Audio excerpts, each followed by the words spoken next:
হ্যাঁ, আমার অনুভূতি, আমি অনেক আনন্দিত। এই শেখ হাসিনা সরকারের আমলে এই 17 বছর গুম খুন মিথ্যা মামলা লাঞ্ছিত, জেল খাটিছি, মার খাইছি এবং বাজারে উন্মুক্তভাবে ঘুরতে পারিনি। সারা দেশের রাজনীতি ছিল একরকম, নাটোর রাজনীতি ছিল আরেক রকম। আমাদের প্রিয় নেতা রুহুল কুদ্দুস তালুকদার দুলু সাহেবের নেতৃত্বে আমরা নাটোর ঐক্যবদ্ধ আছি আমরা এবং আসি। এবং আমার এই দল করার কারণে আমার দোকানপাট পুরো দেওয়া হয়েছে, আমাকে অনেক লাঞ্ছিত করা হয়েছে। আমি আজ এই 20 বছর হলে সারা দেশে যে সমস্ত প্রোগ্রামগুলো হয়, এই ধানের শীষলি প্রোগ্রাম করার কারণে আমি মায়ের খাইছি, জেল খাটছি। এবং আমার প্রিয় নেত্রী বলেছে যে দেশের বাইরে আমার কোনো ঠিকানা নেই, দেশে বাড়ি দেশে ঘর। আমার প্রিয় নেত্রী 4 মাস পর চিকিৎসা শেষে দেশে আসছে। এই কারণে নাটোর থেকে ভোর 6টায় এখানে ঢাকাতে পৌঁছেছি এয়ারপোর্টে, পৌঁছে সাজগোজ।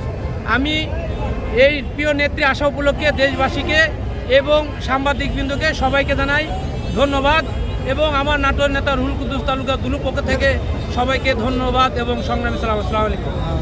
আপনি ফ্যাসিস্টের বিচার চান কিনা? আমি অবশ্যই বেশির বিচার চাই, কারণ বর্তমান এই অতি তাড়াতাড়ি নির্বাচন চাই। কারণ এই নির্বাচন না হলে এই বর্তমান এই গুম খুনের সরকার, এই আওয়ামী লীগের দোসররা এখনও বর্তমান অলিতে গলিতে পাড়ায় মহল্লা ঢুকে পড়েছে এবং চোরাগুপ্তভাবে হামলা করেছে। আমি চাই যে দেশের মাটিতে যেভাবে মিথ্যাভাবে রাজাকারে বিচার করেছে, আমরা সত্যভাবে চাই শেখ হাসিনার বিচার হোক এই দেশের মাটিতে।